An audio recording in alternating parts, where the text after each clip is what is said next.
Dan hal yang paling logis buat Demokrat sekarang ini hanyalah bergabung dengan Ganjar Pranowo. Karena Demokrat butuh simbol kemenangan untuk mempertahankan posisinya di Senayan.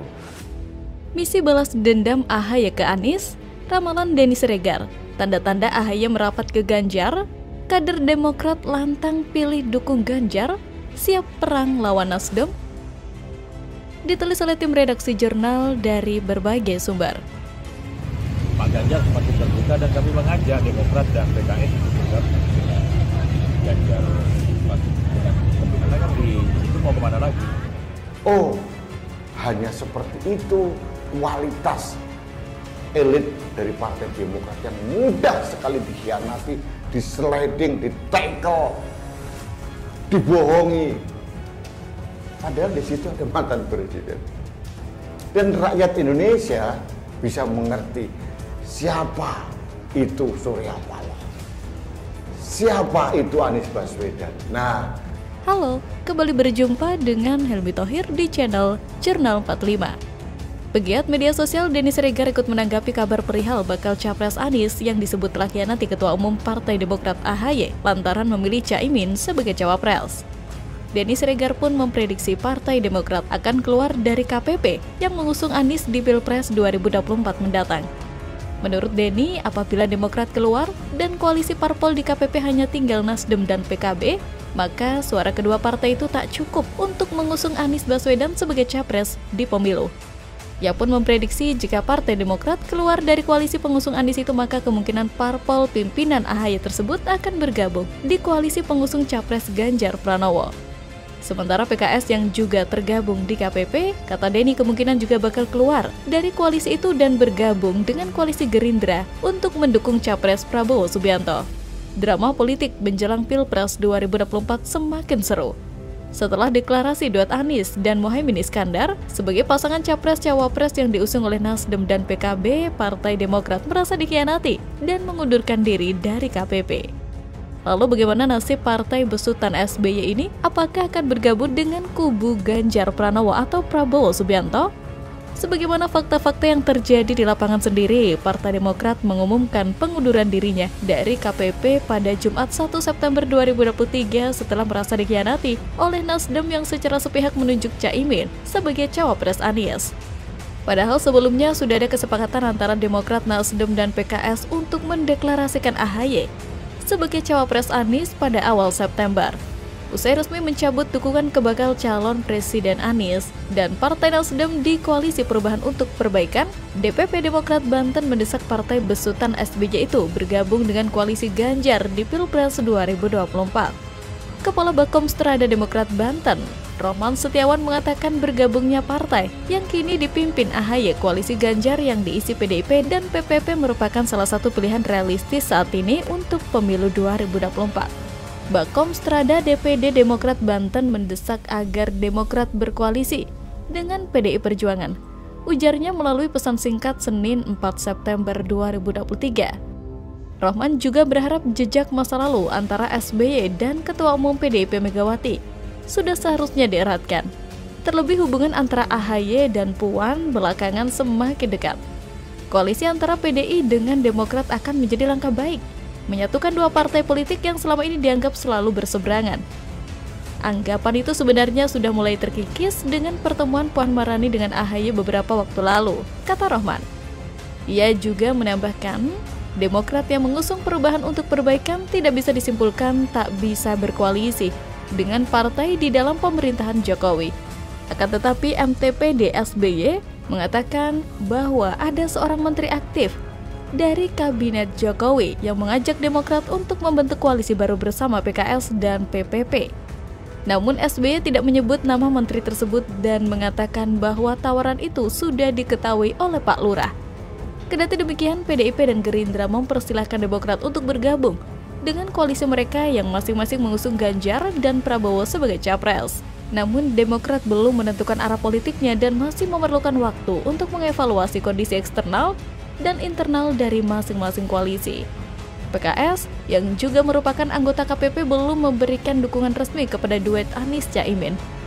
PKS masih menunggu hasil musyawarah Majelis Syuro untuk menentukan sikap politiknya.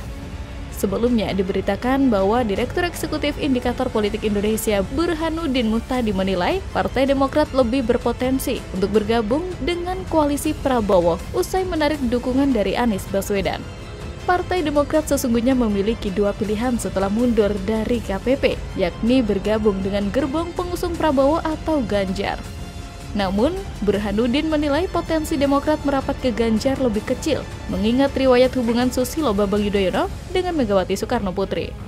Meski demikian, Burhanuddin menekankan ada langkah yang harus dipenuhi Demokrat jika bergabung dengan salah satu dari dua koalisi itu. Ia menilai partai pimpinan AHY itu harus mengubah narasi perubahan yang selama ini disuarakan.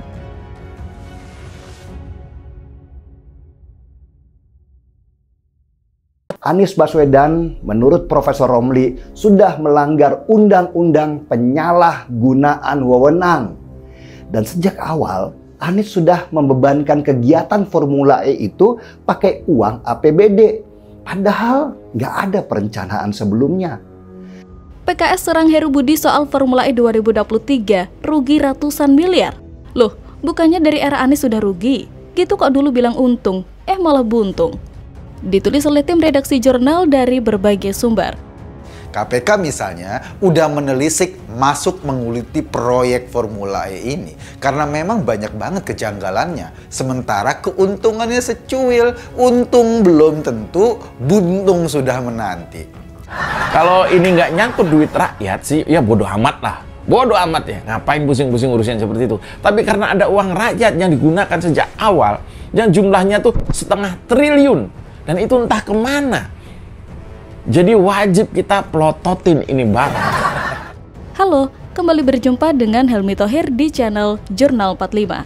Pegiat media sosial Yusuf Dumdum alias Yusuf Muhammad menyoroti pernyataan politikus PKS yang mengatakan bahwa kerugian Formula E 2023 mencapai ratusan miliar rupiah.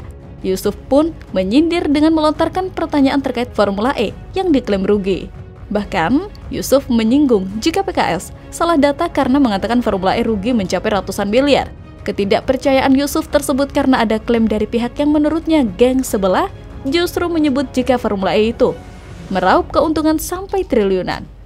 Diketahui bahwa anggota DPRD DKI Jakarta dari fraksi PKS Suhud Alinuddin mengatakan gelaran Formula E merugi hingga ratusan miliar.